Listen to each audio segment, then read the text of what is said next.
सरकार बड़ी बड़ी बातें कर रही है, सरकार बड़े बड़े आंकड़े दिखा रहे हैं। ये आंकड़ों की जादूगरी करने में तो माहिर है भारतीय जनता पार्टी के। सरकार केवल धार्मिक विद्वेष फैला के राजनीति करने का काम कर रही है। वेतन से जिनकी समस्याएं थी वो अब तक हल नहीं हो पाई। आज उत्तर प्रदेश की आशा का केंद्र अगर कोई है तो हमारे नेता माननीय अखिलेश यादव जी है। नमस्कार, आप देख रहे हैं न्यूज़ 1 इंडिया और मैं हूं आपके साथ आस्था तिवारी। 59,000 शिक्षा भर्ती, ये मुद्दा अभी से नहीं वर्ष 2012 से चला आ रहा है और सवाल ये है कि आखिर इन अभ्यर्थियों को जो है कब न्याय मिलेगा। 66 दिन लगातार धरना देने के बाद भी अभी तक इस मुद्दे का कोई हल नहीं निकल पाया है। जैसे अगर आपने हाल ही में देखा होगा कि राजभर जिस तरीके से उनसे मुलाकात करने पहुंचे थे और वहां पर उन्होंने मुलाकात करी और साफ तौर पर यह बयान दिया कि एक हम ही हैं जो सीएम योगी के साथ बैठ करके इस मुद्दे पर बात कर पाएंगे। लेकिन इसमें सबसे बड़ा रोल जो उनका था, उन्होंने साफ तौर पर यह बात कही कि आप खुद देख सकते हैं कि अखिलेश यादव किस तरीके से इस पूरे मामले पर चुप्पी साधे हुए हैं। ये पार्टी के लोग इस मुद्दे पर बोलना ही नहीं चाहते और बात करते हैं कि जनता के लिए काम कर रहे हैं। इसी पर चर्चा करने के लिए समाजवादी पार्टी के राष्ट्रीय प्रवक्ता हमारे साथ मौजूद हैं, प्रोफेसर भुवन भास्कर जोशी जी हमारे साथ मौजूद हैं। तो आइए इनसे चर्चा करते हैं। जोशी जी, क्या लग रहा है 59,000 शिक्षा भर्ती, ये मुद्दा एक अहम मुद्दा बनता जा रहा है, कैसे देख रहे हैं आपको और आपकी पार्टी इस मुद्दे पर किस तरीके उतर रही है? देखिए, आज उत्तर प्रदेश की आशा का केंद्र अगर कोई है तो हमारे नेता माननीय अखिलेश यादव जी है। सरकार के हाथ खाली है। आज नौकरी के लिए हमारे जो प्रदेश के लोग युवा हैं या युवतियाँ हैं वो कहाँ जा रहे हैं? बिहार जा रहे हैं, क्योंकि बिहार में रोजगार है। अभी उन्होंने 1,21,000 वैकेंसी दी है और अब दिसंबर में 1,21,000 वैकेंसी और आ रही है। 10 लाख नौकरियों का उन्होंने वादा करा है।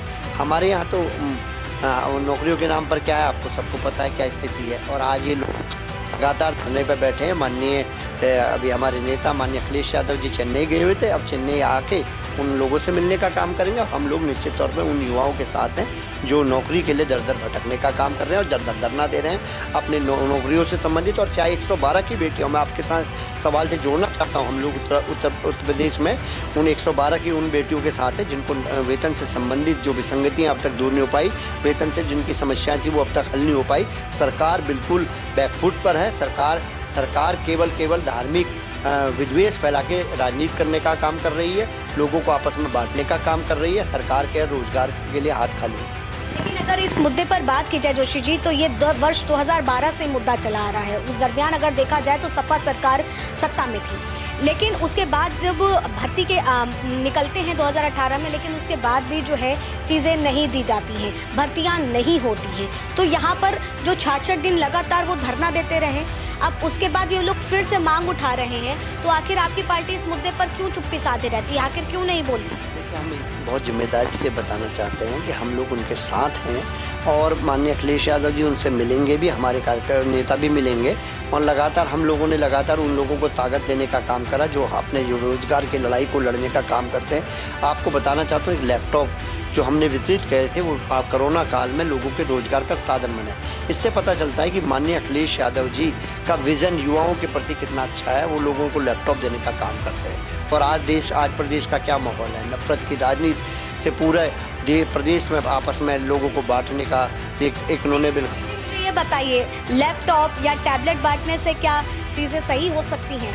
59,000 शिक्षा भर्तियों को रोजगार मिल सकता है? क्योंकि रोजगार का मुद्दा एक अहम मुद्दा बनता जा रहा है। मैं आपको ये कहना चाह रहा था कि टैबलेट वगैरह देने से वो लोग कोरोना काल में जब लोग काम नहीं था लोगों के पास, उन्होंने चाहे ऑनलाइन थोड़ा अपना काम करके अपने घर का जीविका चलाने का काम करा, थोड़ा रोजगार का सृजन हुआ।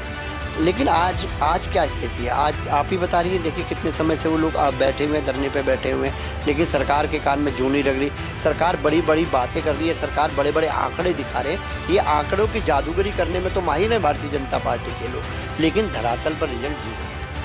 राजभर साफ तौर पर कल उनका एक वीडियो वायरल हो रहा है जिसमें वो अभ्यर्थियों से मुलाकात कर रहे हैं और उसमें कह रहे हैं कि एक वही हैं जो इस मुद्दे को लेकर के गंभीर सोच रहे हैं, बाकी अखिलेश यादव ने तो चुप्पी साध के घर में बैठ गए।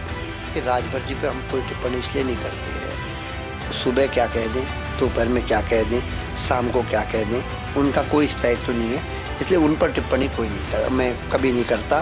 क्योंकि मुझे लगता है अगर इस प्रदेश में कोई ऐसे नेता हैं जो जिनकी बात का कोई मोल ही नहीं है और जिनकी बात का कोई मोल नहीं, उन पर चर्चा करके क्या कर। सदन का सत्र भी शुरू हो गया है, तो क्या लग रहा है कि इस बार समाजवादी पार्टी इस अहम मुद्दे को उठाएगी सदन के?